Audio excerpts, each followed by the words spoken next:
বিসমিল্লাহির রহমানির রহিম। সুপ্রিয় শিক্ষার্থীবৃন্দ, আসসালামু আলাইকুম। অ্যানালাইসিস ম্যাথ টিউটোরিয়াল চ্যানেলের পক্ষ থেকে আপনাদের সবাইকে আন্তরিক শুভেচ্ছা।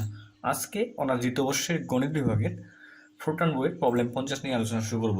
চলুন আলোচনা শুরু করা যাক। আমাদের 50 নম্বর প্রবলেমটি রয়েছে, নিম্নের ধারাটি গুণফল বাহির করার জন্য একটি ফোরট্রান প্রোগ্রাম তৈরি করো। তো আমাদের বলছে ধারাটি 1/1 square into 3/2 square into 5/3 square into dot dot dot 19/10 square. তো এই ধারাটি আমাদের একটি ফোরট্রান প্রোগ্রাম তৈরি করতে বলছে। তো আমি আপনাদের বোঝানোর জন্য অঙ্কটি প্রথমে একটি খাতায় তুলে নিয়েছি। তো আমি আপনাদের প্রথমেই বলবো যে ধারাটি যখন ভগ্নাংশ আকার দিয়ে দেওয়া থাকবে তখন আমরা কী দিয়ে শুরু করবো? প্রোডাক্ট 1.0 দিয়ে শুরু করবো। যখন পূর্ণ সংখ্যা দেওয়া থাকবে অর্থাৎ 1 ইন্টু 2 ইন্টু 3 ইন্টু 4 এভাবে এগুলো থাকবে তখন আমরা ইন্টিজার প্রোডাক্ট দিয়ে শুরু করব। তো আরেকটি জিনিস আমরা লক্ষ্য রাখতে হবে, আমাদের যে ধারাটি রয়েছে এবং লবের ইনক্রিমেন্ট এবং হরের ইনক্রিমেন্ট কেমন, একই কিনা। একই হলে একটি সূত্র প্রয়োগ হবে, আমি আপনাদের পূর্বের ক্লাসে বলে দিয়েছি। যদি ভিন্ন হয়ে থাকে এই ক্ষেত্রে সূত্রটা একটু ভিন্ন হবে। তো আমরা দেখি এখানে ধারা কী বলছে, লবের ধারাতে বলছে 1 into 3 into 5 into dot dot dot into 19। এখানে কত ইনক্রিমেন্ট হয়েছে? 2 করে ইনক্রিমেন্ট হয়েছে। এখন যদি আমরা হরের ধারে দেখি 1 square into 2 square into 3 square into dot dot dot 10 square, কত ইনক্রিমেন্ট হয়েছে? 1 করে ইনক্রিমেন্ট হয়েছে। তাহলে আমাদের ভাবতে হবে আমাদের সূত্রটা অবশ্যই পূর্বের তুলনায় একটু ভিন্ন হবে। তো আমরা শুরু করি, যখন আমরা ভগ্নাংশ আকার দেখবো অবশ্যই প্রোডাক্ট 1.0 দিয়ে শুরু করবো। এরপর আমরা কী করি? ডু লুপ ব্যবহার করে থাকি, সেজন্য আমরা লিখবো ডু এর পর একটা 11 নাম্বার লিখবো 1 থেকে 100-এর মধ্যে যে কোনো ধরনের একটি সংখ্যা। তো আমি যত সংখ্যাটি ছোটো নেবেন তত আমরা সুবিধা, আমি 9 নিয়েছি। এরপর একটি ভেরিয়েবল নিতে হবে A to Z এর মধ্যে, তো আমি এখানে কে নিয়েছি। তো এরপর আমরা যে মানটা নিব কোন ধারা দিয়ে করব, উপরের ধারা নাকি নিচের ধারা, অর্থাৎ হরের ধারা না লবের ধারা। তো আমরা যদি সাধারণত ভগ্নাংশের ক্ষেত্রে হরের ধারা দিয়ে করলে আমার অনেক সুবিধা হয়। যেহেতু আমাদের ইনক্রিমেন্ট দুটোর ক্ষেত্রেই ভিন্ন, সেক্ষেত্রে আমাদের প্রথমেই সূত্রটা বের করে নিতে হবে। সূত্রটা আমরা কীভাবে বের করব চলুন দেখা যাক। আমরা লবের ক্ষেত্রে অর্থাৎ 1 into 3 into 5 into dot dot dot into 19 এই ধারার ক্ষেত্রে আমরা প্রথমে এনতম পদ বের করে নেব। এনতম পদ যখন এনতম পদ যেখানে এন আমার 19 আমাদের, তো এখানে আমরা সূত্র প্রয়োগ করব a যোগ n-1 ইন্টু ডি লবের ক্ষেত্রে। তো এখানে a বলতে আমাদের ফাইনাল অর্থাৎ ইনিশিয়াল ভ্যালু, প্রথম ভ্যালু বোঝা যাচ্ছে 1 প্লাস n-1 ইন্টু ডি বলতে আমাদের সাধারণ অন্তর, অর্থাৎ দুটি পদের পার্থক্য, ইনক্রিমেন্টটাকে বোঝানো হয়েছে। তো এখানে 2, তাহলে আমার কী আসে এখানে 1 প্লাস 2 এর সাথে যেহেতু গুণ অবস্থায় আছে 2n-2, তাহলে কত আসবে 1 প্লাস আমরা যদি 2n বসাই সামনে, তাহলে 2 থেকে -2 থেকে 1 বিয়োগ করলে কী থাকে আমাদের -1। এরপর আমরা কী বলবো যে লবের হরের ক্ষেত্রে হর কী বলছে আমাদের 1 square into 2 square into 3 square into dot dot dot বলছে 10 স্কয়ার, এভাবে ইনক্রিমেন্ট হচ্ছে। এই ক্ষেত্রে আমাদের এনতম পদ বের করে নিতে হবে, এনতম পদ। তো আমরা সূত্র বের করি কি, আবার একই সূত্র a plus n-1 into D. তো এই ক্ষেত্রে সূত্রটা কী হবে? এর মান হচ্ছে 1, আমাদের প্রথম পদ যেটা বলা হয়েছে, n-1 ইন্টু ডি বলতে আমাদের সাধারণত 1, তাহলে আমাদের কী আসে এখানে 1 প্লাস n এর সাথে 1 গুণ করলে n, 1 এর সাথে 1 গুণ করলে 1, তাহলে আমাদের কত আসে এখানে শুধু n। এখন আমাদের ফাইনালি এখন সূত্র তৈরি হবে। সূত্র কি তৈরি হবে? এই যে আমরা লিখতে পারি প্রোড ইজ ইকাল টু প্রোড স্টাডি। অবশ্যই আমাদের প্রথম পদ কী ছিল 135 ইন্টু ডট ডট 19। তো এই ক্ষেত্রে আমরা প্রথম সূত্র আমাদের এখানে যে ভেরিয়েবলটা নেব কে, এই ক্ষেত্রে আমরা লিখব রিয়াল, যেহেতু ভগ্নাংশ আকার সেজন্য রিয়াল। এখানে 2n আছে, n এর জায়গায় আমরা কী দেবো কে। এইখানে যে ভেরিয়েবলটা নিব সেই ভেরিয়েবলটা 2 এর সাথে গুণ করব।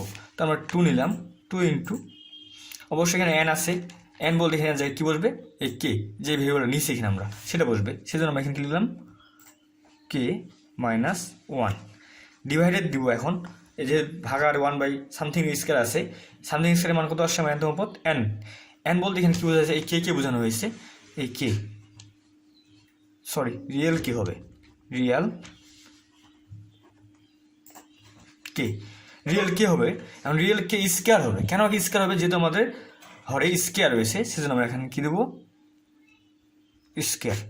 ফোরট্রান প্রোগ্রামিং ভাষায় কে ডবল স্ট্যাটিক, অর্থাৎ স্কয়ার করার জন্য ডবল স্ট্যাটিক লিখতে হয়, আর পাওয়ার 2, অর্থাৎ আমাদের তো স্কয়ার সেজন্য 2 লিখছি আমরা, যদি 3 হতে পাওয়ার তাহলে 3 লিখতাম।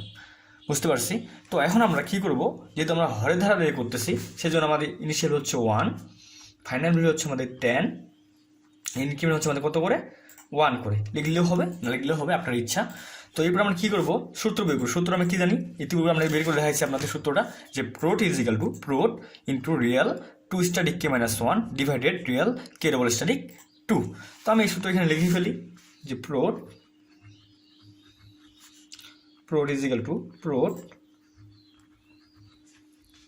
static real 2 static k minus 1 divided real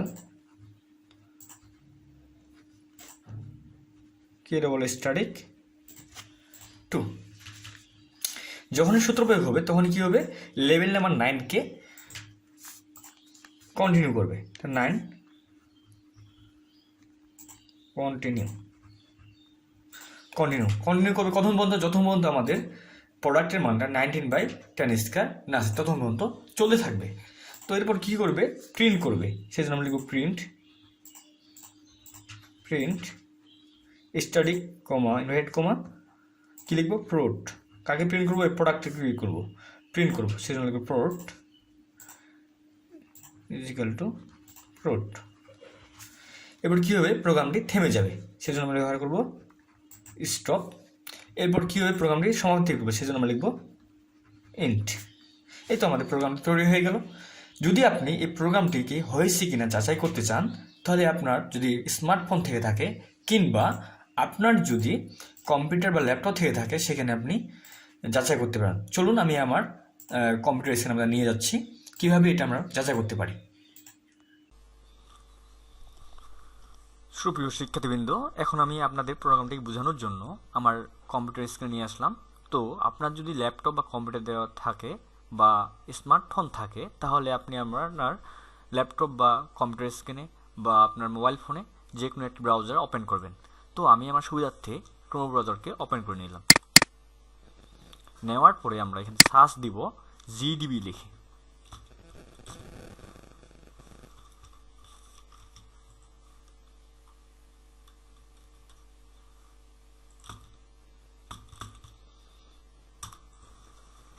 এরপর এখানে একটা লিঙ্ক আসবে, লিঙ্কটার নাম হচ্ছে আমাদের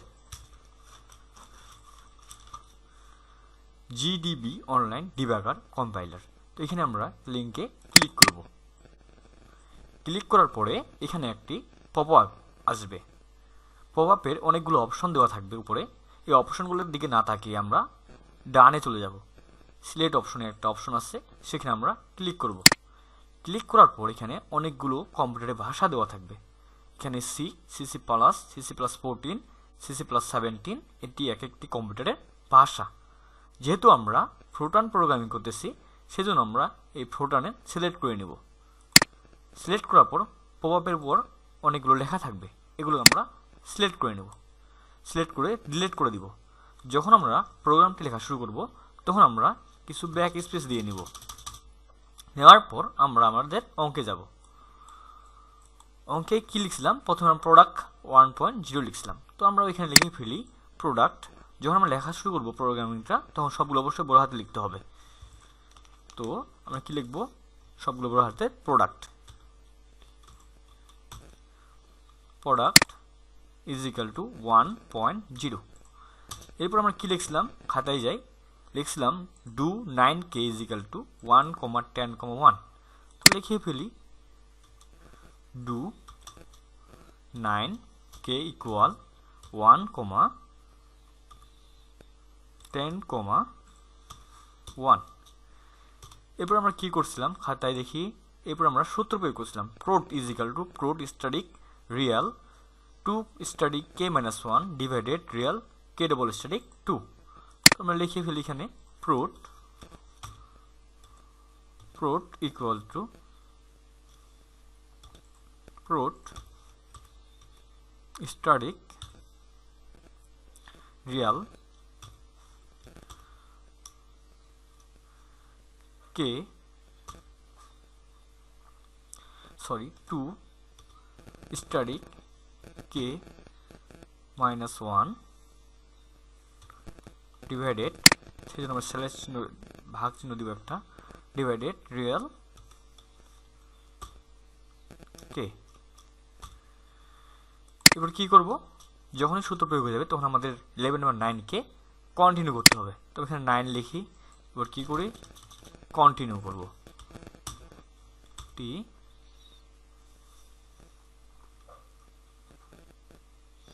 কন্টিনিউ করার পর কি করতে হবে, আমাদের প্রোগ্রামটিকে প্রিন্ট করতে হবে। তো প্রিন্ট লিখব, প্রিন্ট এবার দেবো স্টাডি কমা ইনভার্ট কমা কি দিছিলাম, কাকে প্রিন্ট করতে হবে, আমাদের এই প্রোডাক্টে প্রিন্ট করতে হবে।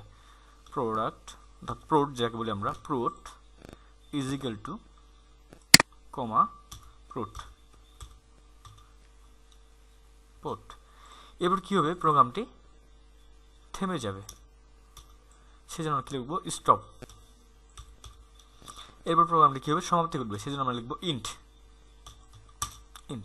তো আপনার বইয়ে লেখা থাকতে পারে ওই যে রাইট ব্যবহার করতে বলছে, তারপর এখানে আবার নতুন একটা লেভেল নাম্বার ইউজ করছে, এগুলো দরকার নেই, কেননা আমাদেরই বলেনি 4 দশমিক স্থান পর্যন্ত 5 দশমিক স্থান পর্যন্ত। যদি দশমিক স্থান পর্যন্ত 5 দশমিক স্থান পর্যন্ত নির্ণয় করতে বলতো, তাহলে আমরা প্রিন্টের উপরে একটা লেভেল নাম্বার ইউজ করতাম।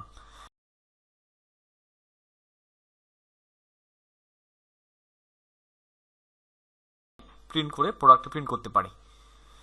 তো আপনাদের বইয়ে অন্যভাবে দেওয়া আছে, তো সেটা দেখে আপনারা বিভ্রান্ত হবেন না।